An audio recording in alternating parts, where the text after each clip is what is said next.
Guys, hey, thanks for joining me today. Can we get this dead combine to move?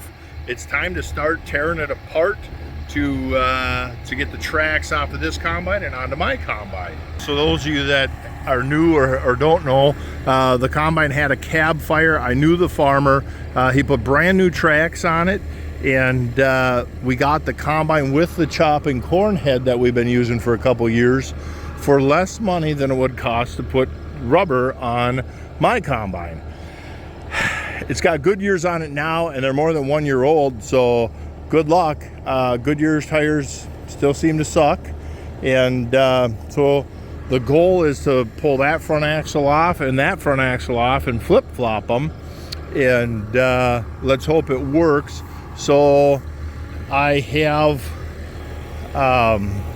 I rigged up some steering lines. This is what I used to do at the dealership, except I had a big piece of pipe for the old Deere combines, a piece of pipe so you could push the combine backwards if need be. But in this instance, we just got the chain there, and then I rigged in some steering lines to the cylinder. I don't know if that will work or not. It's a good theory. It might execute poorly, but let's see if we can move it.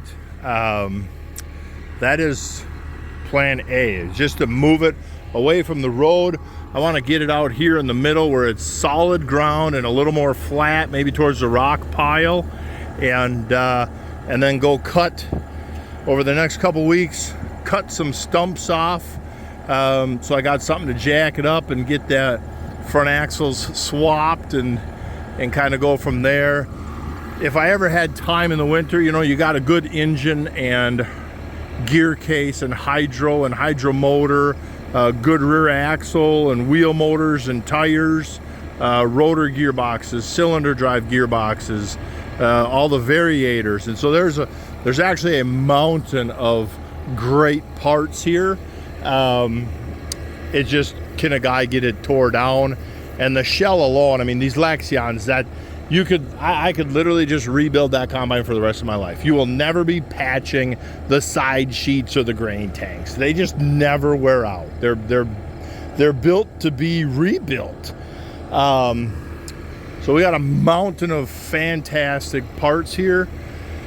It's just, when does a guy find the time to strip it down and then just bite the bullet, have somebody slide that whole shell onto a roll-off not a roll-off, but a detached trailer, and haul it into salvage somehow, somewhere. That's a different project. But today, let's just see if we can't get it moved. So let's put her in forward, and I'm just gonna bump the T-handle a little bit. So there we start crawling the tractor, and she's moving. There we go. I was kind of nervous. It's pulling hard. You can see the tires just inching. So I'll give it one more little bump.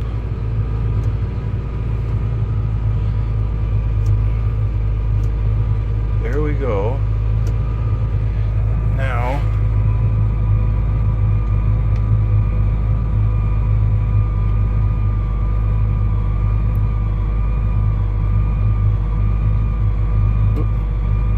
I gotta check my hoses, because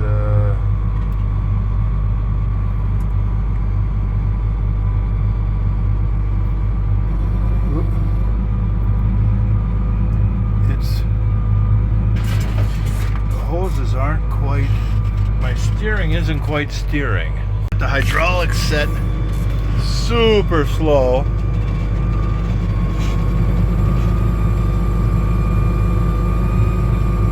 There we go. Follow me, big guy. Follow me. Boom. Boom, bang. You gotta like that kind of stuff, don't you? Now, don't get too fast, because we got it. There we go. Now we're coming back the other way. Oh,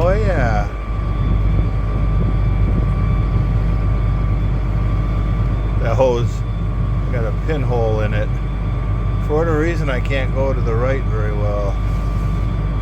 There we go. Let's get going here. We got things to do today.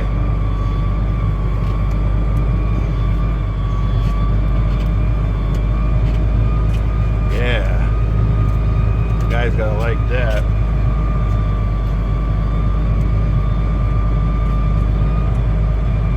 Do a little bit of a turn. Come on back over, buddy. Come on back over.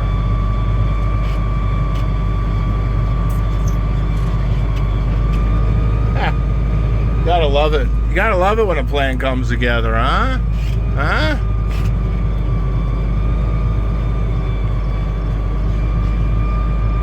Go straight, right onto this clean dirt right here. The front end can be on this clean dirt. I think it's pretty. That's about as solid as we're gonna get, and about as level. And we're gonna have some rigging 101.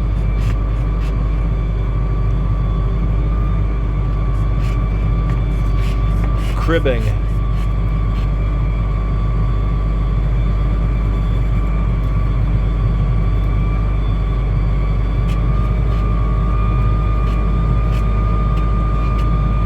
Yeah, buddy. All right, well, I gotta tell you, that went exactly how I expected it to, but you never know with some of these projects. So I've measured the two combines, and like these mounting bolts on both combines are the same. This dimension is the same. Since they're both the same model year, but this one's a serial number break later, so it's a later model of the same year. It's a little different. Mine has 3 cylinders up front. We should still have plenty of lifting power for the 12-row head, but I think for the next several years we might just use the 8-row corn head anyhow. It works all right. So I just need to get that out of my way. So there's just, this side's a little cleaner. So all we have to do is literally, you just got a half a dozen bolts on each side that bolt this assembly to the chassis, and then just come in with the pallet forks, pop these cylinders off, come with the pallet forks, roll this front end out, and then slide it under that combine. So this will be our practice combine on how to jack it up and crib it and support it kind of deal. And then my good combine will hopefully have all the bugs out. By the time we get this undercarriage off, we'll have all the bugs out and everything figured out how to do it. Pretty simple project, I hope. And then Ziegler can come up and get that combine ready. I got some electrical problems that I don't have a book for it, and electrical problems and no book usually don't work well. Electrical problems, no book with German wiring. God help you in life kind of deal. And so they can come work on that combine while I got 2 combines out in the country to work on and 10 tractors in the shop to work on. And so, you know, it is what it is. But yeah, go to where you're good.